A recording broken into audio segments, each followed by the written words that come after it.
Welcome to the Fantasy NASCAR podcast brought to you by RaceForThePrize.com. Nashville Truck Series picks. But I need practice data. No, you don't.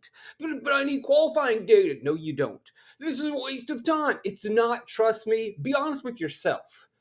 Do you know these trucks? Do you know these drivers? Do you know who's fast?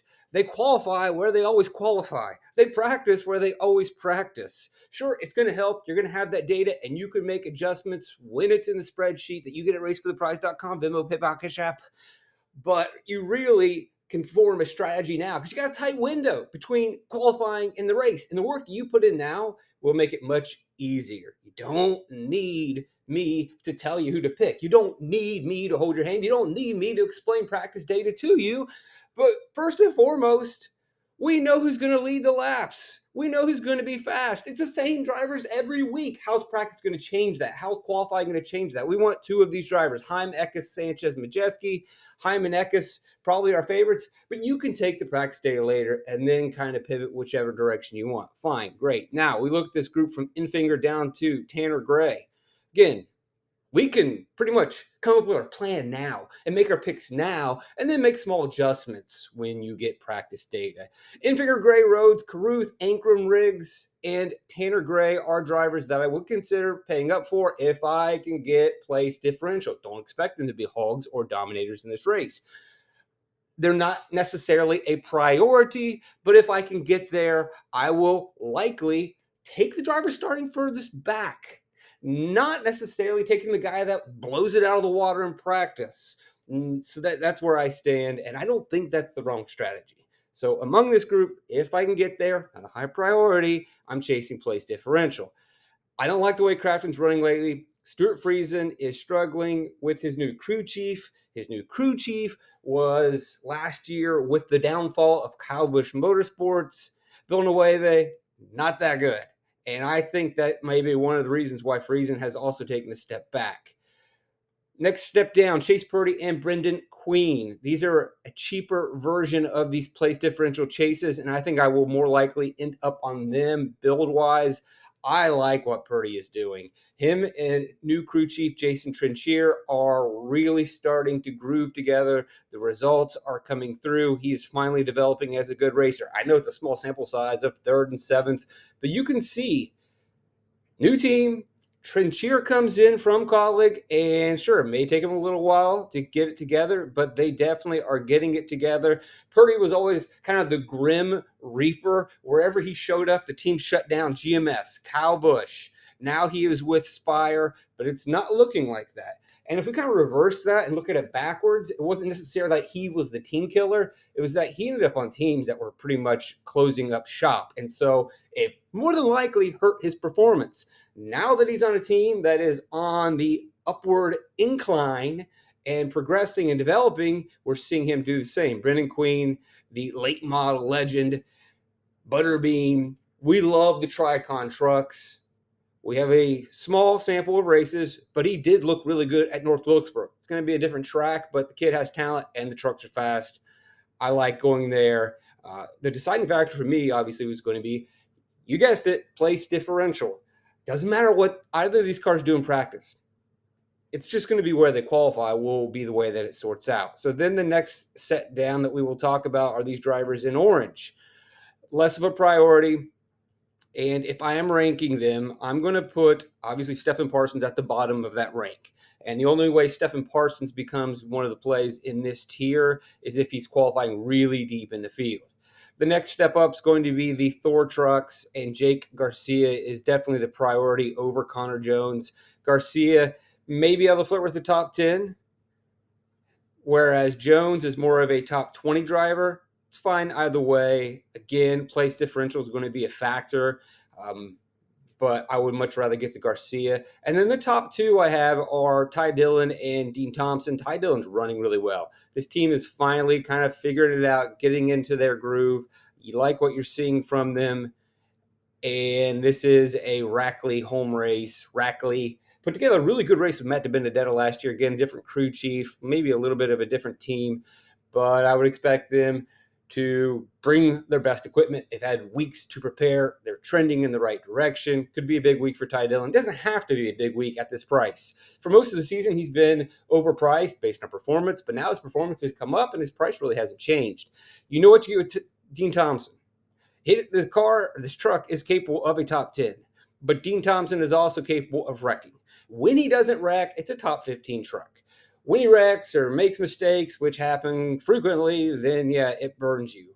I would much rather go with Brendan Queen, even though he doesn't have as much experience. But if one's going to get a better truck, I think Brendan Queen is probably going to get the best truck in that stable. But again, you can never cross Dean out, unfortunately. All right, then we see the drivers in the green, which are going to be priorities for me. Caden Honeycutt has looked awesome this season.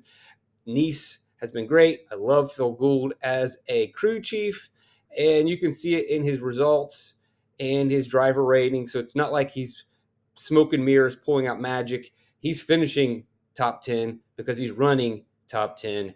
Looks really good. Had some unfortunate circumstances in races, but look, there's nothing you can do about that. If we want a driver that can get a top 10, Caden Honeycutt can absolutely do that at 6,900, maybe even flirt with the top 5. Daniel Dye is also in a very fast Bill McAnally truck. More than likely going to start close to the front. So the ownership on these drivers, for me, would sway based on starting position. And then I would put Bailey Curry probably at the bottom of the speed. Obviously, Honeycutt will likely have a faster truck. Curry will be a little bit slower, but Curry is a little bit cheaper. Maybe you're worried about this recent trend with Bailey, but if you look at those two races, and I put the note here, at Gateway, he had a power issue. At Charlotte, they had a lug nut issue, which required a second pit stop. So the truck's fine. The driver's fine. I like Dye and Honeycutt better, but as the story goes, place differential is going to be the situation. I really don't want to chase anyone in the 5K range because they all lack upside, and I can't see any of them finishing better than 20th place.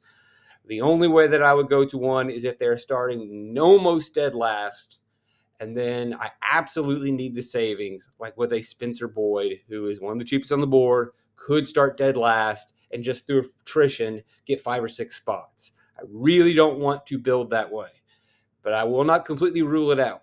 And once I start getting up to the drivers who can kind of finish closer to the top 20, they're maybe not giving me quite the savings that I need. And they still are just as volatile. Really don't want to go there. Jack Wood is in a good truck, and he is only 6,200. But if you break down Jack Wood's races, it's not fun.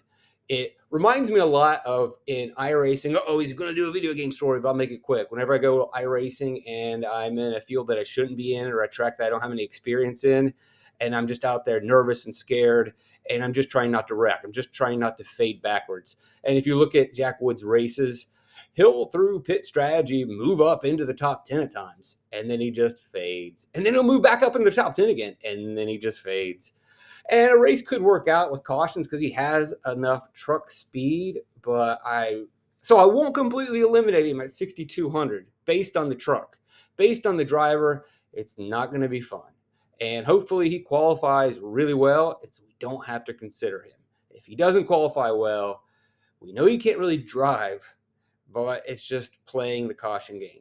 And you can use the spreadsheet to break down his laps if you want. All right, let's look at these possible builds. Again, sure, the practice data will be there. There will be live shows that you can watch. You can watch Cruz's video, and he'll go over things, and he's probably going to say the same things that I am. He's going to say Hyman Eckes, right? We're all on the same page. You, me, all the shows. And he's going to like the same value plays, and he's going to use place differential just like you will in every other show. So watch it. It'll be on later today. No problem promoting other people. I think I'm a nice guy, but that'll be there, so you don't need me to go live.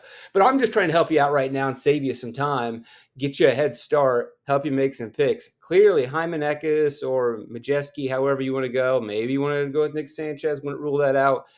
I want 2 hogs. Maybe something changes in practice and in qualifying that opens up another one of these drivers that you might consider. That's fine. But for me, really, I'm looking at Hyman Eckes. Then I like Honeycutt, Curry, and Dye. Do I put all three in? I could. That gives me 8,600 to possibly chase a place differential top tier guy that can get a top 5. Can't get to Caruth. You could get to Ankrum. Riggs, who is trending in the right direction. Tanner Gray, who does have a tendency to not qualify very well. Really not excited about Crafton or Friesen.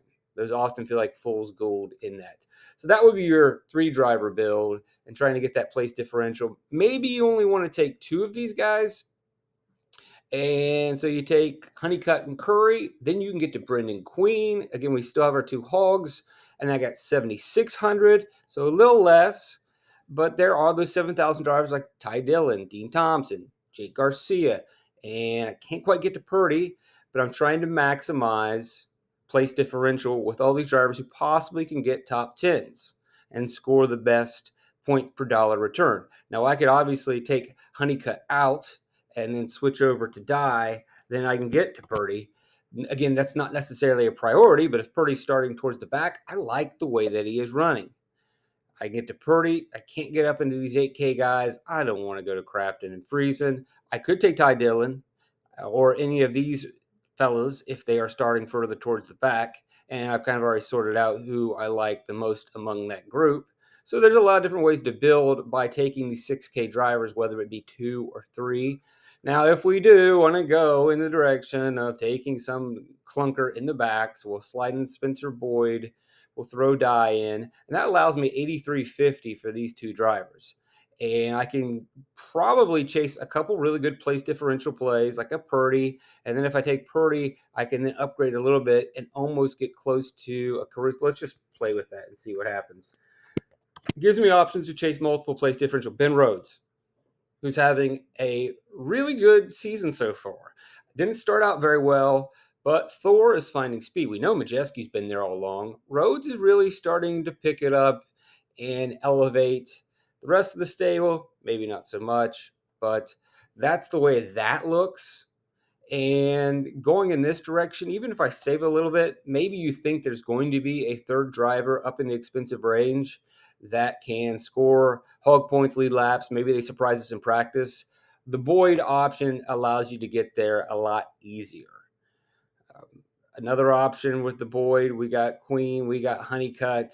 We still have 8,800. We like the Nice truck. We like the Tricon truck. This one really worries us. But if this 3rd pick is a home run, then it's just a matter of, all right, well, we had to go down there. And the reason why we had to go down there maybe is you can look at previous optimal lineups. Tony Breindiger, now she was running for Tricon in that race, but 5,300 gave you the maximum savings to get the top tier drivers. Much better than, the Boyd option. Again, Dean Thompson in a Nice truck. 5,500, tons of savings there. That just doesn't compare to taking Boyd at 5,100. You were able to get these cheap drivers just because they were priced incorrectly. And then overall, we still had guys that were way too cheap in this race. I mean, 8,600 Todd Gilliland, that was too low. Priest at 9,000 is too low. Friesen was still running well back then. Tanner Gray at 6,700. Again, a Gilliland truck. Probably too low. Ty Majeski at 7,100, way too low. So that one's probably not the best example. But again, we did go with cheap drivers, but they were not the best drivers. Or actually, they were in really good equipment. The pricing was completely wrong. I think that pretty much gives you what you need to do. Again, to summarize, and I hope that this was helpful. And you're going to have the practice data later, and you're going to have the qualifying data later, but this should get you started. This should pretty much sum up how you're going to play. And when the qualifying information comes in, you should be good to go. We know these are the drivers that are going to lead laps. We know these are the guys that can top 10, should top 10, maybe top 5, and we want the place differential out of them. We are a little less confident in Purdy and Queen, but I wouldn't argue that I'm that much less confident. I think Purdy can outrace Gray. He can outrace Riggs. I love Riggs. He's just not there yet. We know Ankrum can have issues. Caruth has been just fine, and you can make an argument that Purdy has been a much better Spire driver than Caruth. There's a strong argument to be made. Now, if you want to look, Chad Walter was the crew chief for Matt DiBenedetto last season at the Nashville race where they had a pretty good truck. So that could boost Carruth up. But how much? I don't expect him to lead laps or run fast laps. And then, as I mentioned, these 6K guys, I feel very confident in. I guess I would be amiss if I didn't mention Dawson Sutton. He's going to get a Rackley truck. His dad's a co-owner of the team. They are out of Nashville, but he ran pretty much 30th that entire race at North Wilkesboro. Has very little experience. This will be his first intermediate track race. I just expect him to go out there and not break the truck. And if you want to find out more about Sutton, you can listen to his previous podcast where I explained like what his history was and what he did. That should, and who doesn't love Frankie Muniz? Malcolm in the middle. I hope I don't land on this. I have a Frankie Muniz racing shirt, by the way, folks. So yeah, I really don't want to roster Frankie. Well, let's see what he does in practice. Oh my God, I just said that out loud. Thanks for joining me. Blessed to have you guys around. I truly, honestly, deeply love you guys. And hit that like, hit that subscribe, hit that share. Trip the light. Fantastic.